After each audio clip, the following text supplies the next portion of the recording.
ನೀಲಾಂಬರಿ ಸಿನಿಮಾದ ಅದ್ಭುತವಾದಂಥ ಖ್ಯಾತ ನಾಯಕಿ ನಟಿಯಾದಂಥವ್ರು ಇದೀಗ ಇನ್ನಿಲ್ಲ ಅಂತಲೇ ಹೇಳ್ಬೋದು. ಹಾಗಾದ್ರೆ ಏನಾಯ್ತು ಇವರಿಗೆ ಸಂಪೂರ್ಣ ಮಾಹಿತಿ ನಿಮ್ಗೆ ಕೊಡ್ತೀನಿ. ಅದಕ್ಕೆ ಚಾನಲ್ ಕೂಡ ಸಬ್ಸ್ಕ್ರೈಬ್ ಮಾಡಿ. ಇನ್ನು ಅರ್ಚನಾ ಅವ್ರನ್ನ ನೀವು ಯಜಮಾನ ಸಿನಿಮಾದಲ್ಲಿ ಓಮೈನ ಸಿನಿಮಾ ಸಾಂಗಲ್ಲಿ ಅವರು ತುಂಬಾ ಫೇಮಸ್ ಆದಂಥವ್ರು.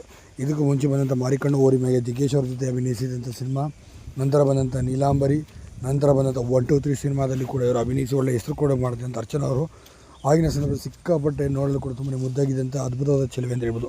ಕೆಲವೊಂದು ಕಡೆ ಸ್ವಲ್ಪ ಬೋಲ್ಡಾಗಿ ಮತ್ತು ಆಟಾಗಿ ಕಾಣಿಸ್ಕೊಂಡು ಬಿಟ್ಟರೆ, ನಂತರ ದಿನಗಳಲ್ಲಿ ಅದನ್ನೇ ಅವರಿಂದ ಜಾಸ್ತಿ ಎಕ್ಸ್ಪೆಕ್ಟೇಷನ್ ನಿರ್ಮಾಪಕರು ನಿರ್ದೇಶಕರು ಮಾಡಲು ಶುರು ಮಾಡಿದ್ದಾರಂತೆ. ತುಂಬಾ ಬೋಲ್ಡಾಗಿ ಮತ್ತು ತುಂಡುಡುಗೆಗಳನ್ನೇ ನೀವು ಹಾಕಬೇಕು ಅಂತ ಕೂಡ ಹೇಳಿದ್ದಾರಂತೆ. ಇದೇ ಕಾರಣದಿಂದ ಏಕಾಏಕಿ ಚಿತ್ರರಂಗದಿಂದ 2001ರಿಂದ ಕೂಡ ಕಣ್ಮರೆಯಾಗಿ ಹೋಗ್ತಾರೆ. 2001ರಿಂದ ಕಣ್ಮರೆಯಾಗಿ ಹೋದಂಥವ್ರು ಸದ್ಯ ಮದುವೆಯಾಗಿ ಇಬ್ಬರು ಮಕ್ಕಳ ಜೊತೆ ಫಾರಿನಲ್ಲಿ ಸೆಟಲ್ ಆಗಿದ್ದಾರೆ ಎಂಬ ಮಾಹಿತಿ ಸದ್ಯಕ್ಕೆ ಬರ್ತಾರಂಥದ್ದು. ಸದ್ಯಕ್ಕೆ ಅರ್ಚನಾ ಅವರು ಬರೋಬ್ಬರಿ 28 ವರ್ಷದಿಂದ ಕೂಡ ಕಂಪ್ಲೀಟಾಗಿ ಚಿತ್ರರಂಗದಿಂದಲೇ ಅಂತರ ಕಾಯ್ದಿರಿಸಿಕೊಂಡು ದೂರ ಉಳಿದಿದ್ದಾರೆ. ಹೀಗಾಗಿ ಅರ್ಚನಾ ಅವರು ಇನ್ನಿಲ್ಲ ಅಂತ ಹೇಳಲಾಗುತ್ತೆ. ತುಂಡುಡುಗೆಗಳು ಮತ್ತು ತುಂಬಾ ಹಾಟ್ ಮತ್ತು ಬೋಲ್ಡಾಗಿ ಕಾಣಿಸ್ಕೋಬೇಕಂತ ಕಾರಣಕ್ಕೆ ಅವ್ರು ಚಿತ್ರರಂಗ ತೊರೆದ್ರು ಅಂತ ಸಹ ಹೇಳಲಾಗುತ್ತೆ.